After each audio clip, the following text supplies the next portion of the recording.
Hi அஸ்லாம் வலைக்கும் friends. ரொம்ப நாளுக்கு அப்புறம் வீடியோ போடுறேன். இன்றைக்கி வந்து சண்டே எல்லோரும் வீட்டில் இருந்தனால என்ன ஸ்பெஷல் அப்படின்னா குடல் குழம்பு தான் வந்து வச்சுருந்தோம்.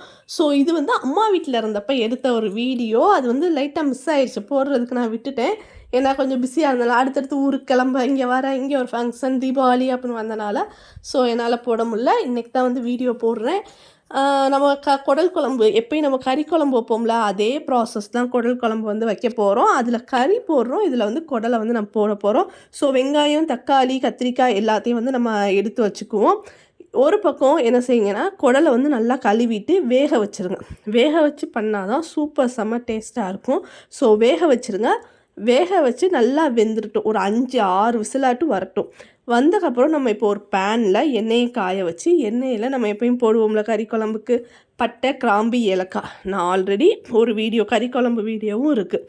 என்ன மசாலா போடுறோம் அந்த இது வந்து நான் அடுத்த இதில் வந்து நான் சொல்கிறேன். எப்படி மசாலா வந்து கறி குழம்புக்கு திரிக்கணும் அப்படின்னு சொல்கிறேன். ஸோ இப்போ பட்டை, கிராம்பு, ஏலக்காய் வந்து போட்டுருங்க. நல்லா வெடித்தக்கப்புறம் வெங்காயம், பச்சை மிளகா வந்து ஆட் பண்ணுறோம்.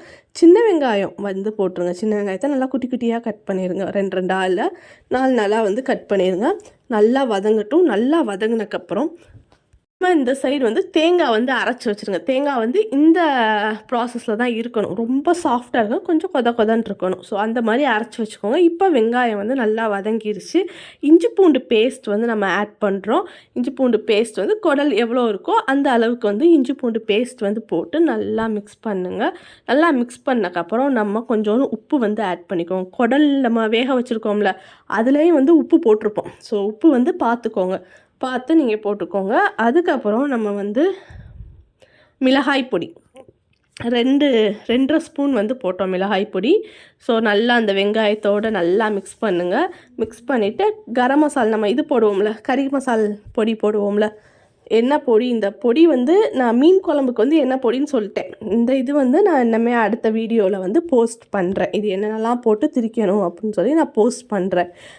ஸோ அதையும் போட்டு நல்லா மிக்ஸ் பண்ணுங்கள். இப்போ தக்காளி வந்து ஆட் பண்ணிடுங்க. தக்காளி வந்து அந்த மசாலாவில் எல்லாத்துலேயும் நல்லா விரவணும். நல்லா விரவனக்க இப்போ இந்த ஸ்டேஜில் வந்து கொஞ்சம் வந்து நம்ம குக்கரில் வந்து பிடிக்கிற மாதிரி இருக்கும். ஸோ தண்ணி வந்து ஆட் பண்ணிக்கோங்க. நம்ம இந்த குடல் வேக வச்சுருந்தோம்ல, அந்த தண்ணி கூட ஆட் பண்ணிக்கலாம். ஆட் பண்ணிவிட்டு நல்லா தக்காளி வந்து நல்லா மசியட்டும். உங்களுக்கே அது தெரியும், அந்த கிரேவி மாதிரி வரணும், எண்ணெய் வந்து பிரிஞ்சு வரணும். ஸோ அந்த ஸ்டேஜில் வந்து கத்திரிக்காய் வந்து போட்டுருங்க. கத்திரிக்காய் வந்து நம்ம போட்டால் சூப்பராக இருக்கும். ஸோ கத்திரிக்காயும் வந்து போட்டுருங்க. கத்திரிக்காயும் இந்த கிரேவியில் வந்து நல்லா மிக்ஸ் ஆகட்டும். அதுக்கப்புறம் நம்ம வந்து தேங்காய் வந்து அரைச்சி வச்சுருந்தோம்ல, அந்த தேங்காய் தண்ணியை மிக்ஸ் பண்ணிடுங்க. இதில் மிக்ஸ் பண்ணி நல்லா கத்திரிக்காயோடு நல்லா மிக்ஸ் பண்ணிவிட்டு, அதுக்கப்புறம் நம்ம குடல் வேக வச்சு அந்த தண்ணியோடு இருக்குல்ல, அதை ஃபுல்லாத்தையும் இதில் ஊற்றிடுங்க. ஸோ அவ்வளோதான், குழம்பு வந்து ரெடி ஆகிடுச்சு. இப்போ விசிலுக்கு வந்து நம்ம ஒரு 2 or 3 விசில் வரைக்கும் வந்து விடலாம். 2 விசிலே போதுமானது. அப்புறம் கத்திரிக்காய் வந்து இதாகிடும். ஸோ 2 விசில் வந்து நல்லா விட்டுருங்க. கொஞ்சோண்டு உப்பு போட்டுக்கோங்க. உப்பு வந்து டேஸ்ட் பார்த்துக்கோங்க. நம்ம குடல் வேக வைக்கும் போதே கொஞ்சம் உப்பு வந்து போட்டு தான் வேக வச்சோம். ஸோ குழம்புக்கு வந்து எப்படின்னு பார்த்துட்டு உப்பு வந்து ஆட் பண்ணிக்கோங்க. அதுக்கப்புறம் நம்ம இப்போ வந்து மூடி போட்டு மூடிடலாம். எல்லாமே வந்து இன்க்ரீடியன்ட்ஸ் எல்லாமே வந்து போட்டாச்சு. ஸோ மூடிட்டு ஒரு 2 விசில் 2 or 1 விசில் வந்தாலே கொஞ்சம் சிம்மில் வச்சுருங்க. ஸோ அவ்வளோதான், குழம்பு வந்து ரெடி ஆகிடுச்சு. குடல் குழம்பு. ஸோ சூப்பராக இருந்துச்சு. நீங்களும் இது மாதிரி ட்ரை பண்ணி பார்த்துட்டு எப்படி இருக்குன்னு சொல்லி கமெண்ட் பண்ணுங்கள். பை.